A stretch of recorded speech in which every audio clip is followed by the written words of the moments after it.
गणेश बुद्ध तत्वज्ञानायुक्त झालेला होता ते बाजूला काढून जो शून्यवाद निर्माण झालेला होता तो दूर करून आद्य शंकराचार्यांनी 2000 वर्षांच्या पूर्वी आम्हाला अद्वैताचं तत्वज्ञान दिलं. आपला वारकरी संप्रदाय हा अद्वैत तत्वज्ञानाचा आहे. परंतु जर अद्वैत तत्वज्ञान असेल तर त्या ठिकाणी सगळेच एक असतात. मग एकच जर असेल तर भक्ती कशी घडणार? कारण भक्ती जर घडायची असेल तर कोणीतरी उपासक असतं आणि कोणीतरी उपास्य असतं. कोणाची तरी पूजा असते आणि कोणीतरी पूजा करणारा असतो. मग या परिस्थितीमध्ये जर आपण बघितलं तर उपास्य उपासकाचा भेद म्हणजे द्वैत आहे आणि आचार्य आपल्याला सांगतायत अद्वैत. केवळ अद्वैती आहेत. आचार्यांच्या ज्या गाद्या आहेत ह्या केवळ अद्वैती आहेत. ब्रह्म सत्य आहे, जगत मिथ्या आहे, जीव आणि ब्रह्म हे दोन वेगळे नसून एकच आहेत. ही भूमिका अद्वैत तत्वज्ञानाची आहे. वारकरी संप्रदायामध्ये ज्ञानोबारायांनी आचार्यांचा उल्लेख केला. परवा अमृताश्रम स्वामी महाराजांनी सांगितलं की आचार्यांचा मागोवा घेतो, पण कोणत्या आचार्यांचा उल्लेख त्या ठिकाणी आपल्याला पाहायला मिळत नाही. दंडवत आचार्य तुकोबाराय सांगतायत, पण कोणत्या आचार्यांना दंडवत याचा उल्लेख आपल्याला उलगडा होत नाही. परंतु आपण जर बघितलं तर एकनाथ महाराजांनी स्पष्टपणे एकनाथी भागवतामध्ये सांगितलंय. आपण सर्वजण पारायण केलेली आहे. पहिल्या अध्यायामध्ये आपण ओवी पाहू शकता. नाथ महाराजांनी सांगितलंय सारोनी कर्मठतेचा विचारू प्रबोध दिन करो प्रकाशिला.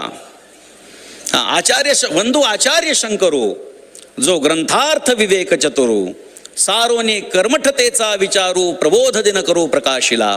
अशा पद्धतीनं आचार्यांचं नमन नाथ महाराजांनी नाव घेऊन केलेलं आहे की वंदू आचार्य शंकरू. म्हणजे नाथ महाराज अर्थात वारकरी संप्रदाय कोणत्या तत्वज्ञानाचा मागोवा घेतात? कारण आचार्य द्वैती पण आहेत आणि आचार्य अद्वैती पण आहेत. मग यातला कोणत्या आचार्याला नमन नाथ महाराजांनी केलेलं आहे? तर स्पष्टपणे नाथ महाराजांनी सांगितलंय की वंदू आचार्य शंकरू. म्हणजे जगद्गुरु शंकराचार्य श्रीमदाद्य जगद्गुरु शंकराचार्यांनी जे अद्वैताचं तत्वज्ञान मांडलं त्या अद्वैताच्या तत्वज्ञानाचा मागोवा वारकरी संप्रदायाने घेतलाय. मी आचार्यांना या संबंधानं प्रश्न देखील विचारला आज संगोष्ठीमध्ये की संत महात्मे आम्हाला शंकराचार्य अद्वैत सांगतायत. एकीकडे ते आम्हाला अद्वैत सांगतायत आणि दुसरीकडे महायोगपीठे तटे भीमरथ्यांबरम पुंडरीकाय दातुमनेंद्रैहि समागत्य तिष्ठन्तमानंद कंदम परब्रह्मलिंगम भजे पांडुरंगम. पांडुरंगाचं नमन देखील करतात आणि यथायोग्य पद्धतीनं महाराजांनी मार्गदर्शन केलंय. आपण त्यांच्या चॅनलवरती हे पाहू शकता.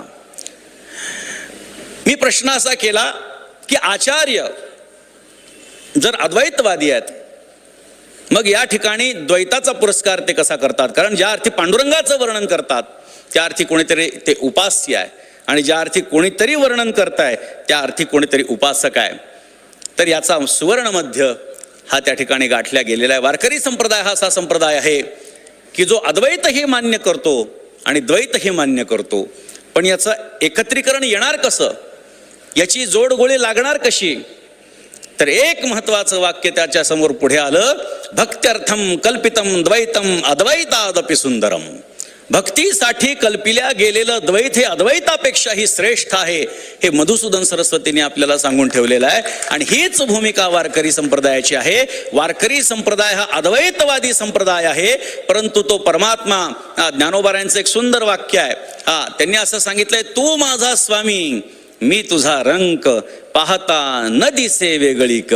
मी तू पण जाऊ दे दुरी एकची घोंगडी पांघरू हरी. ज्ञानोबारायांनी सांगितलेलं आहे तू माझा स्वामी आहेस. पांडुरंगाला वर्णन करताना सांगतायत तू माझा स्वामी आहे, मी तुझा रंक आहे.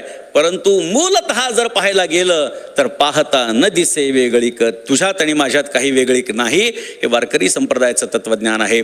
वारकरी संप्रदायामध्ये अनेक विचार आता पुढे येऊ लागले आहेत, पण आचार्यांच्या साक्षीनं मी आपल्या सर्वांना सांगू इच्छितो की वारकरी संप्रदाय हा सनातन वैदिक हिंदू धर्माचा एक भक्तिपंथ असून तो अद्वैत मताचा आहे आणि त्याच बरोबरीनं ज्ञान गिळून गावा गोविंद गा या भूमिकेवरती ठाम आहे. आणि मी जास्त वेळ घेणार नाही.